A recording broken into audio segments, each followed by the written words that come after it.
Hare Krishna and welcome back to the Sriman Narayaneeyam sessions. Today let's do chapter 39 of the Sriman Narayaneeyam, which is a description of Yogamaya or the internal potency of the Lord. Okay, in the last chapter, that is chapter 38, we saw the appearance of Lord Sri Krishna on planet Earth. The Lord appeared from the mind of Devaki Devi in the prison cell of Kamsa. The Lord had 4 hands with divine weapons like the Shankha Chakra Gada Padmam, the Shankha, or the conch shell known as the Panchajanyam, the mace known as the Kaumodagi, the disc known as the Sudarshana Chakra, and the lotus flower.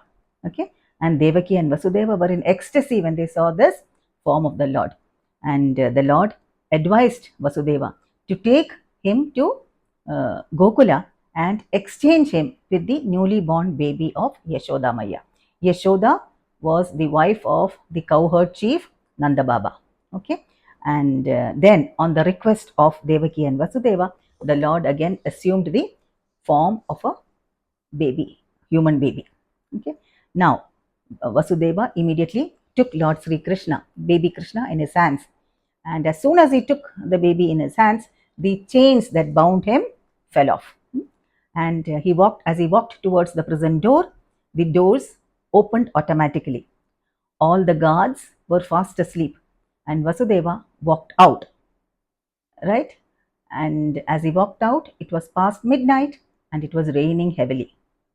Then at that time, the serpent king Anantashesha appeared and spread his hoods above Vasudeva and baby Krishna to protect them from the heavy downpour. Okay, so now let's see what happened next.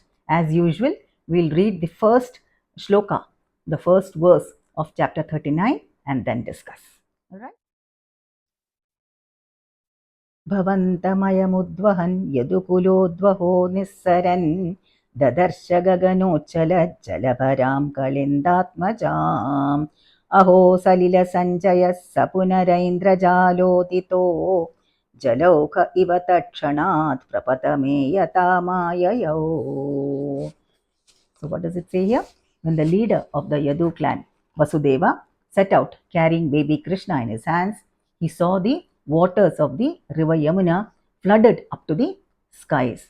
But then when he reached the banks of the river, the level of water, as if by magic, reduced to the ankles of his feet, and he was able to cross the river very easily. And he reached Gokula. There he walked towards Nanda Baba's house. The doors were open and everyone was fast asleep. And the only sound that he could hear was that of a newborn baby. Now he walked in that direction and he saw a female child lying beside Yashoda. So as advised by Lord Krishna, Vasudeva placed baby Krishna near Yashoda and took the female child, who was none other than Yogamaya, the internal potency of the Lord. He took Yogamaya in his hands and returned to Mathura. Okay. As soon as he entered the prison cell, the doors closed behind him. Now, the next morning, the guards who were fast asleep woke up hearing the sound of the crying of a newborn baby. Immediately, they ran to Kamsa to inform him of the child's birth.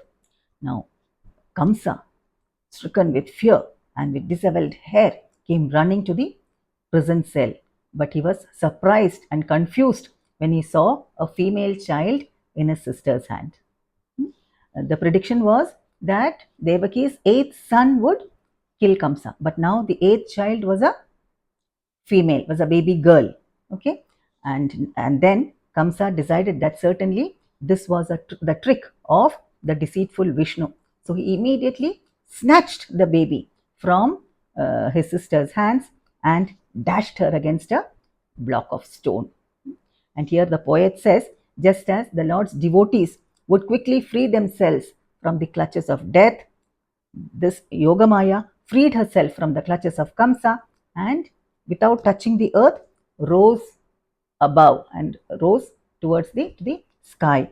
And there she exhibited a divine form with 8 hands holding divine weapons. And addressing Kamsa, she said, "O most cruel Kamsa, What is your gain by smashing me? Your destroyer has already been born. He is there elsewhere. Okay, now think of your own welfare. And thus saying, she disappeared and entered various temples on the planet Earth, where she is worshipped even today. Yeah.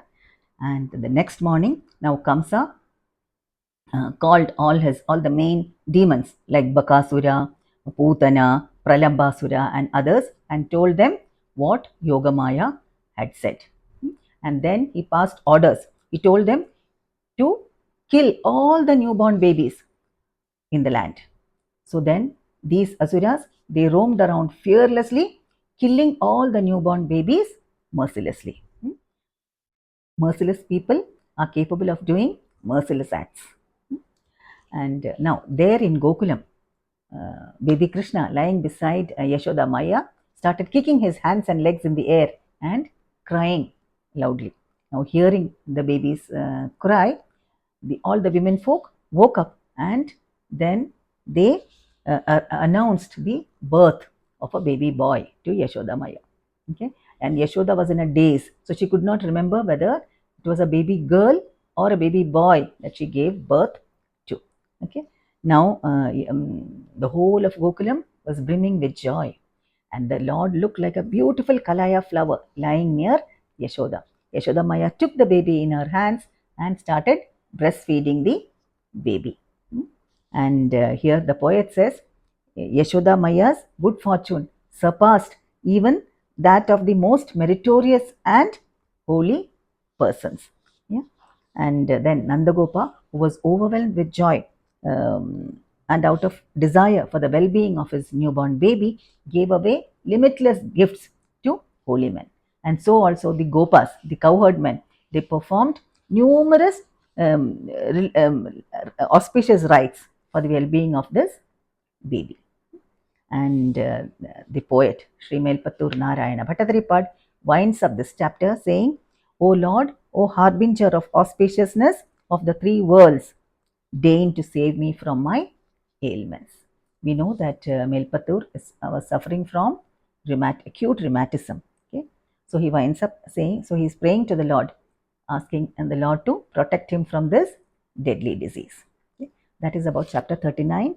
The next chapter 40 is about Putana Moksha, or the liberation of the demoness Putana. We'll see that very soon. In the meantime, I would request you all to please, if you like these videos, please do like, share, comment, and subscribe. Thank you for watching. I'll see you all soon. Hare Krishna. Hare Krishna, Hare Krishna, Krishna Krishna, Hare Hare, Hare Rama, Rama Rama, Hare Hare.